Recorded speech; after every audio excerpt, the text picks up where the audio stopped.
আজিয়ে প্রভাতে রবির কর, কেমনে পশিল প্রাণের পর।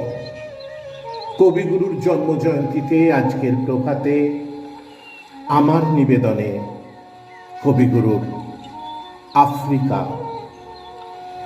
উদ্ভ্রান্ত সেই আদিম যুগে স্রষ্টা যখন নিজের প্রতি অসন্তোষে নতুন সৃষ্টিকে বারবার করছিলেন বিধ্বস্ত, তাঁর সেই অধৈর্যে ঘন ঘন মাথা নাড়ার দিনে রুদ্র সমুদ্রের বাহু প্রাচী ধরিত্রীর বুকের থেকে ছিনিয়ে নিয়ে গেল তোমাকে আফ্রিকা। বাঁধলে তোমাকে বনস্পতির নিবিড় পাহারায়, কৃপণ আলোর অন্তঃপুরে।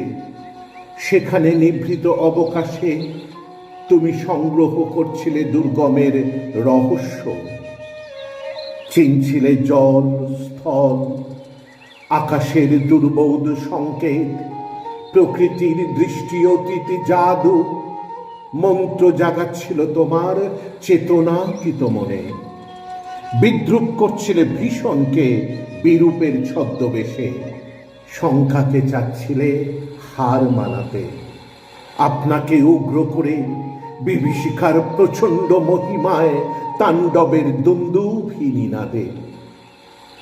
হায় ছায়াবৃতা, কালো ঘোমটার নিচে অপরিচিত ছিল তোমার মানব রূপ। উপেক্ষার আবিল দৃষ্টিতে এলো ওরা লোহার হাত করি নিয়ে, নখ যাদের তীক্ষ্ণ তোমার নেখরের চেয়ে। এলো মানুষ ধরার দল, গর্বে যারা অন্ধ তোমার সূর্যহারা অরণ্যের চেয়ে। সভ্যের বর্বর লোক নগ্ন করল আপন নির্লজ্জ অমানুষতা। তোমার ভাষাহীন ক্রন্দনে বাষ্পাকুল অরণ্য পথে পঙ্কিল হলো ধুলি তোমার রক্তে অশ্রুতে মিশে। দস্যু পায়ের কাঁটা মারা জুতোর তলায় বিভৎস কাদার পিণ্ড চিরচিহ্ন দিয়ে গেল তোমার অপমানিত ইতিহাসে। সমুদ্র পারে সেই মুহূর্তে তাদের পাড়ায় পাড়ায় মন্দিরে বাজছিল পূজার ঘণ্টা। সকালে সন্ধ্যায় দয়াময় দেবতার নামে শিশুরা খেলছিল মায়ের কোলে। কবির সঙ্গীতে বেজে উঠছিল সুন্দরের আরাধনা।